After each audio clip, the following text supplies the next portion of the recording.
With the Super Bowl coming up, I'm starting to learn a little more about sports ball.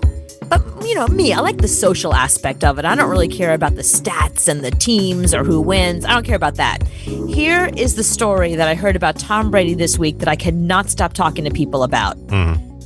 Okay, so Tom Brady's been in like a million Super Bowls. He has I'm going to call it a tradition, but I think for him, it's more of like a superstition.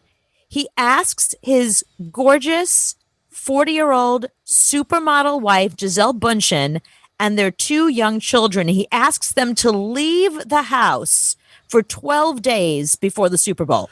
12 days? Yeah, 12 days before, he has them leave the house. He is alone in his house for 12 days. Every Super Bowl he's ever been in, that is his superstition.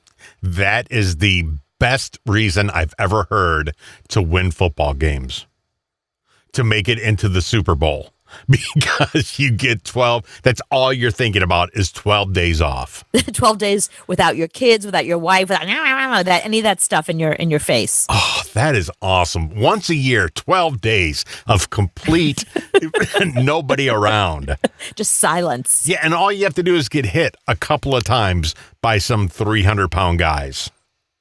I'm sure she loves it. She's probably like, oh, no, she God, hates 12 it. I get 12 days without him. Well, if she was normal and doesn't have 15 nannies with her, I think, you don't want to be alone with 2 kids because you got to take care of 2 kids. You don't have somebody else to help you with it. So, no, I don't think that's good, but she probably has nannies, so she doesn't care. Do you think it's a sex thing? Like, I've heard athletes don't have sex before a game. Like, they like to be all pent up. Do you think that's what it is? 12 days of no sex? No, I think it's 12 minutes before a game you don't want to have sex. Right. You don't want to be in that phase. Right. Maybe 12 hours before a game you don't want to have sex, not 12 days. Okay. I think he's calling the buddies over. They're hanging out. It's total freedom. He doesn't want to think about the kids, think about the wife. I understand. So the big question is, where is Gisele? Okay. So they own several properties. One is in Tampa, obviously, but that's the one where he is. So that's the house that she has been banned from. Okay.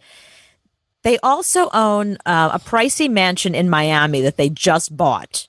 They bought it for $17 million.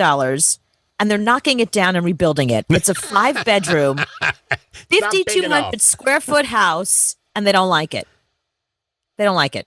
So I don't think she's there because it's a house they don't like. They just bought it for the property, and they're knocking it down. So I'm going to say she's not there. The next place they own is in Montana. Would she be there? It's a $5.7 million home in Montana, which is like the most money. You can own all of Montana for that amount. It's only a condo, though, and it's really a place where Tom likes to go to golf. He golfs there, believe it or not, with Bill Gates and Justin Timberlake. There's a golf club there called the Yellowstone Golf Club, but they all go. So I'm thinking not there because that's more like a sports thing. He goes there with his buddies. It's a condo. It's not some big house, Obviously, they're not in the house in Massachusetts, that $8 million house. They sold that one because, now they live in Tampa. So I'm going to say, I'm guessing she's here in New York. Here's why. He has this thing about New York apartments having to be on the 12th floor because he's number 12, 12 of his lucky number, that's his jersey number. So I think he sent her to New York for good luck. That makes the most sense to me. I think they're here in New York. I think she's at Turks and Caicos. I think you'd totally go vacation mode at that point and just get out and not even worry about it. Oh, okay. So not in one of their regular... No, but she's got to be back in Tampa to watch the game. Yeah, planes take off from Turks and Caicos all the time. Oh, that's true. Yeah, it's only from Turks and Caicos to Tampa. That's like a four-hour flight.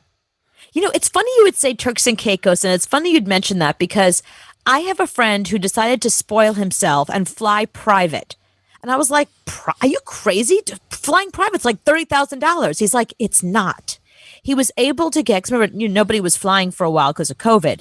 He was able to get a private plane to take him from New York to LA and back for $1,200. He flew private for the same thing people pay for first class. Yeah, because there's a new service now. It's kind of like Uber, but it's with airplanes. A couple of rich guys get together and buy a jet, and they don't fly it all the time. So the times they don't fly it, as long as you pay for the gas, they'll and chip in some beer money, they'll fly you. Okay, yeah, I think he said it's called like NetJet or something like that. Yeah, it's like Uber. So I was like, you know what? Let me see. I know that the Kardashians and the Jenners are all in Turks and Caicos. How much would it be for me to go from New York to Turks and Caicos? I was like, maybe I can get a cheap flight and go hang out with the Kardashians. I don't know what this guy's talking about. $1,200, $14,000 round trip to fly private to Turks and Caicos. Oh yeah, that's private. No, but that's what this is. He flew private. He flew a private plane from New York to Los Angeles. $1,200 round trip. That's what I'm telling you. Did you go on that service that he did? Yes. Okay. Yeah. And I think with that service, it all depends on A, the location, and B, the date. Yeah. If I pick a date and just want to go to like Miami, I'm sure I can get a flight for $800 round trip, which is what, a first class seat would run me. Yeah. I just thought, if next week I wanted to go to Turks and Caicos for a week, how much would that run me? If it came down to, I really want to go to Turks and Caicos, there's no way I'm flying private, because private jets really don't go that way. They go across the country. But when you go that way, it's cheaper to fly commercial. Just go ahead and buy 3 seats next to you. It's not about 3 seats next to me. What about in front of me and behind me? On those size of planes that fly to Turks and Caicos, it's not the person right next to you, person right in front of you, and behind you. They have some space. I got to get to the airport. I got to go through TSA. I got to do all that stuff. Whereas if you fly private, you just drive right up to the plane. I know, you don't have to do any of that stuff. But now you have to wear a mask in the airport. You have to. I think being at the airport is a lot safer than being at Walmart.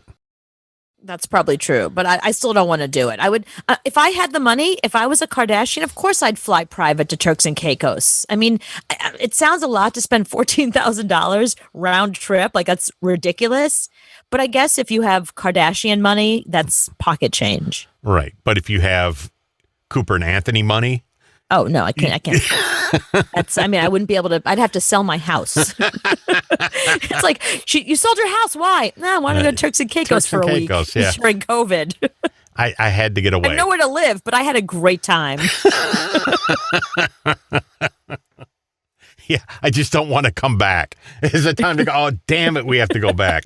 Because can you imagine being in Turks and Caicos? You spent $14,000 to get there and back, and now you got to fly back to New York and deal with 30 degrees and snow and black snow all over the place. It's like paying for a really expensive meal. It's amazing, it's delicious, but then you just poop it out. Yeah. It's not special after that. By the time you're done with, it's like sex with a really hot guy. After you've had sex with him, it's like, it wasn't as good as I thought. Going into it, I thought this was going to be awesome, but you know what? That was a lot. It was a lot of work for nothing.